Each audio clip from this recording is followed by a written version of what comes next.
Jano, deidad romana representada por dos rostros unidos por la línea de la oreja y la mandíbula, mirando en direcciones contrapuestas. Como todo lo orientado a la vez a la derecha y a la izquierda es un símbolo de totalización, de anhelo, de dominación general. Por su dualidad puede significar todos los pares de opuestos, es decir, coincide con el mito de Géminis. Parece ser que los romanos asociaban a Jano esencialmente al destino, al tiempo y la guerra. Sus rostros dirigen hacia el pasado y el futuro, conciencia histórica, y determinan el conocimiento de lo destinal, igual que el águila bicéfala, los imperios. Pero como acertadamente señala Quenon, se trata de dos rostros que impiden advertir el verdadero central, el del eterno presente. Por esto, muchos pueblos, como los del norte de Europa, crearon símbolos similares, pero con tres rostros, dispuestos a veces en forma de triángulo giratorio o colocados como los de Jano con otro mirando hacia el frente. Así aparece Hécate triforme. También simboliza Jano la unión de los poderes sacerdotal y real, etc., etc., etc. Esto pertenece al diccionario de símbolos de Juan Eduardo Chirlot. Bien, interesante, ¿verdad? Cómo se presenta la dualidad y esta es necesitada de un tercer elemento para comprender lo total. Es una dualidad de control. Estoy seguro de que muchos de los escuchantes, al estar con la oreja puesta con esto, iban incluso figurándose de qué representación de este mito moderna estaríamos hablando. En Occidente, principalmente. ¿Cuál es ese tercer elemento?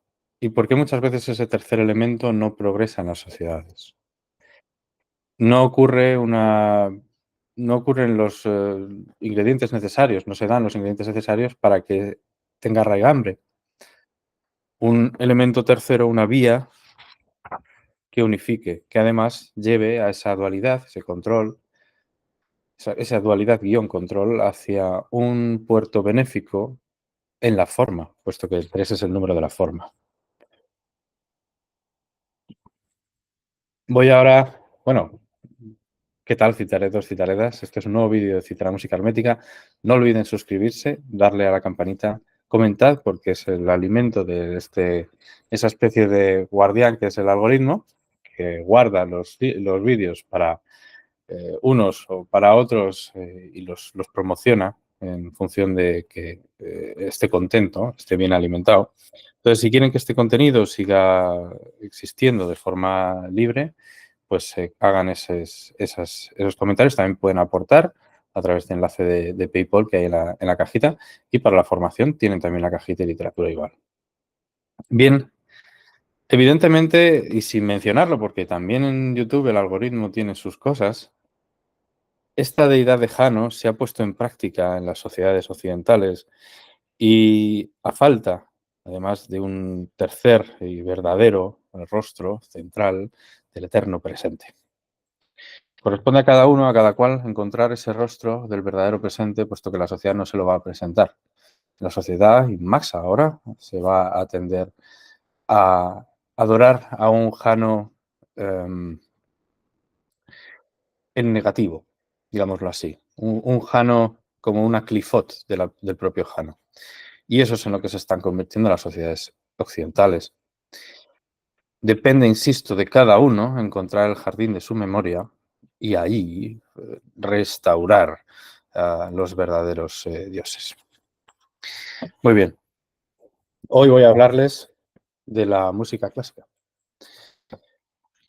Una nomenclatura en la cual habría que hacer una revisión.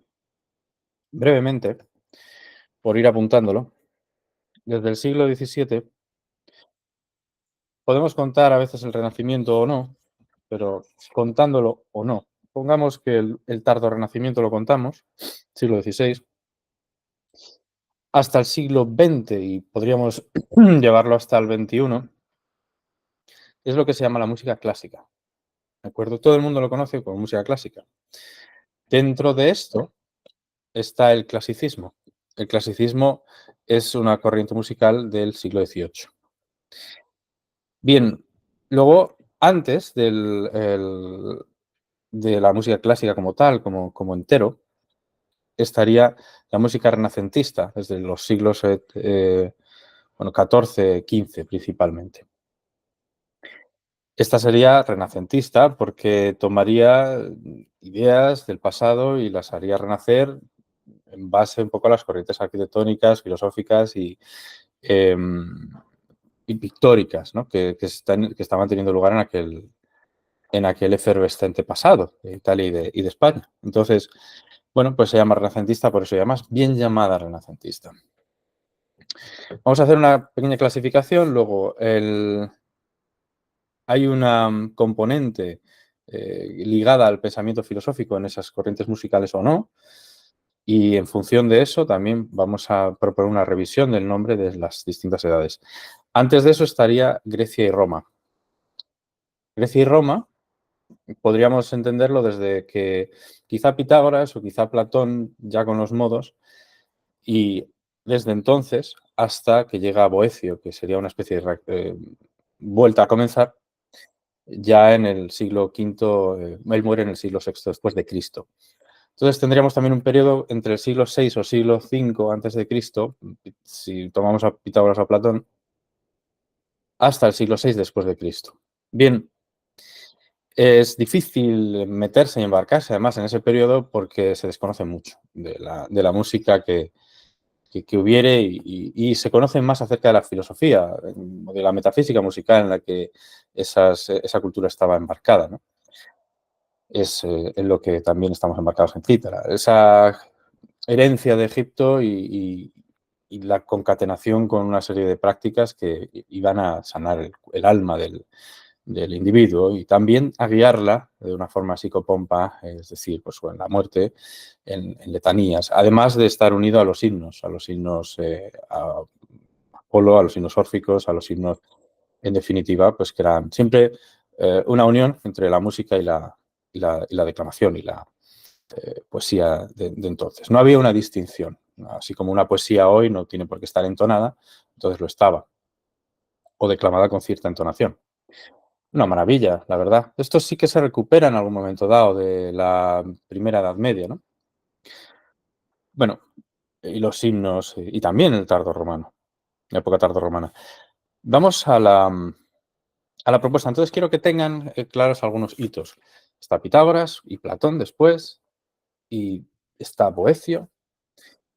Después tenemos, en esos siglos, hasta lo que sería el Renacimiento, una parte con la Escuela de Notre Dame, Ars Antiqua, Ars Nova. Antes de eso, disculpad, antes de eso tenemos lo que todo el mundo conoce como, bueno, es el canto gregoriano más primitivo, después de la recopilación de los himnos que hay en el siglo IX y todo ello, ¿no? Siglos VIII y IX. Bien, himnos esta vez cristianos, ¿de acuerdo?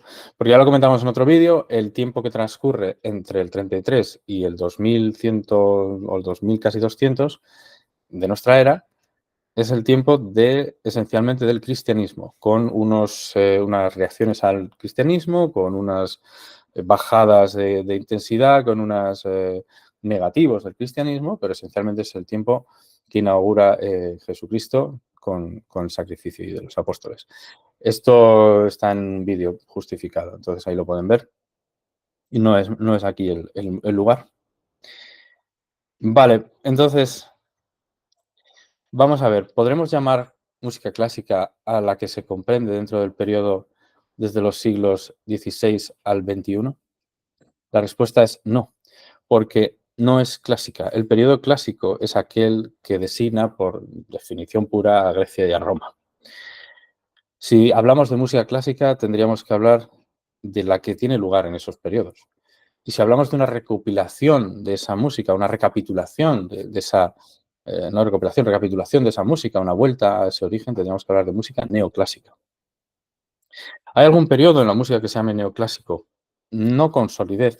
En la arquitectura sí. Entonces, podríamos proponer que se llamara neoclasicismo a un periodo dentro de lo que se llama la música clásica, pero no todo él. Naturalmente, solo aquel que tiene un nexo comunicativo claro con la época clásica, y este es el Renacimiento. ¿Por qué? Y aquí vamos a esta consideración. Las corrientes están ligadas con el pensamiento filosófico, estas corrientes musicales. En el caso de la música clásica en su conjunto, no necesariamente. En el caso del clasicismo, no. En el caso de la música renacentista, sí. Y en el caso de Grecia y Roma, claramente sí. Evidentemente, aquí me dejo la época de los himnos, me dejo las anticuas, las novas, que están ligados al pensamiento filosófico y que tienen mayor merecimiento de llamarse música clásica o música neoclásica o recapitulación o neoplatonismo clásico o neoplatonismo musical, por las fuentes de las que beben.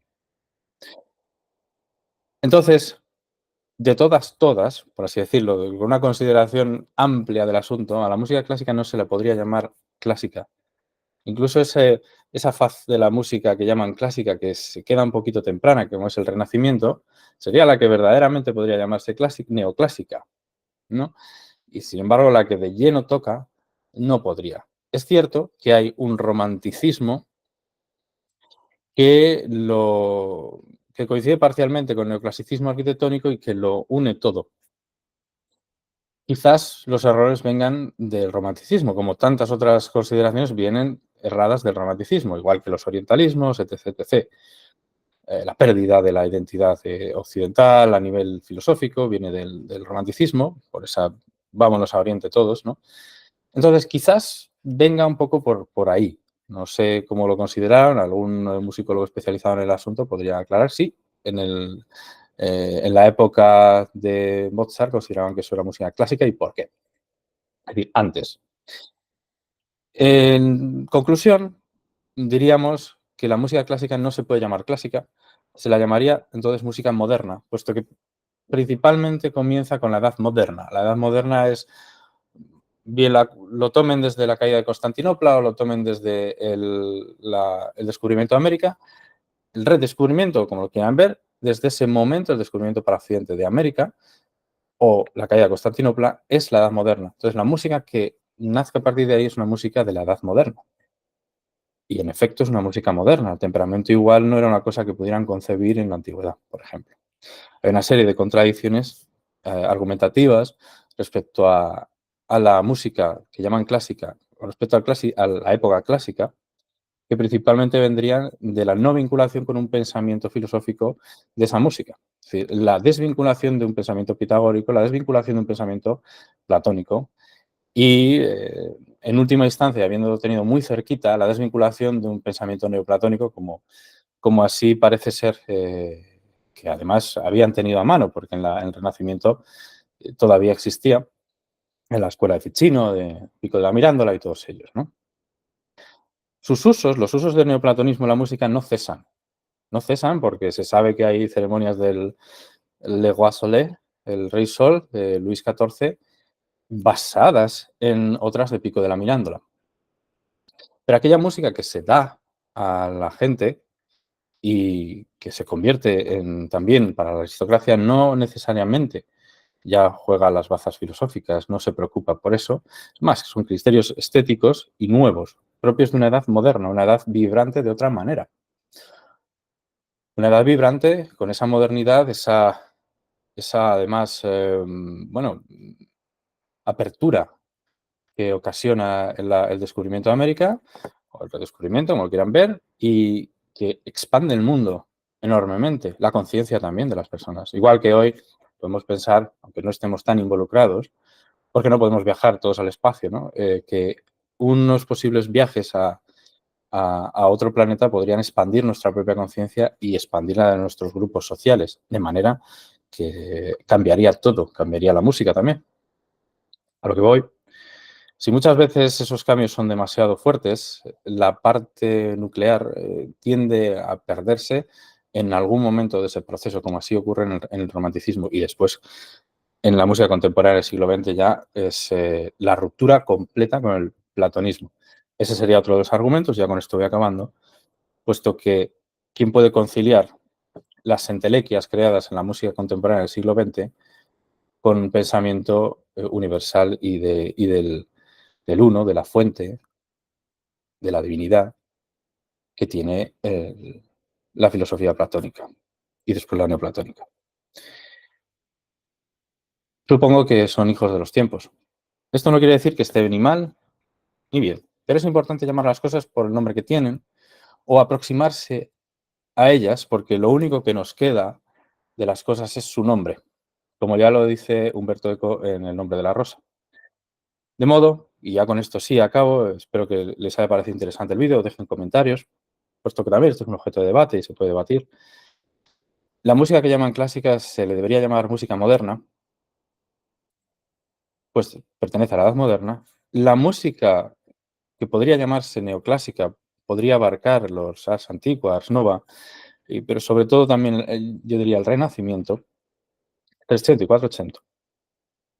Y lo que realmente es música clásica es aquella música que está vinculada con la corriente filosófica clásica, que bebería además de Egipto y que pasa al occidente a través de Pitágoras, de los iniciados griegos de Egipto y de los iniciados griegos ya en suelo europeo, sea en Italia, en Grecia o de fuera. Bien, no en vano ahí en Italia se encuentra ese foco de efervescencia muchos siglos después. Nada más, recordaros que comienzan, bueno, ya están abiertas las inscripciones para los cursos y que quien quiera pues, puede formarse en música hermética. Espero que se encuentren estupendamente bien y nos vemos en el siguiente vídeo. Saludos óficos. Que esta es la punta del iceberg para el puro de corazón y la puerta a la perdición para el ambicioso de conocimiento. No se quemen como Ícaro, empleen el espejo de Perseo. Ahora sí, saludos óficos.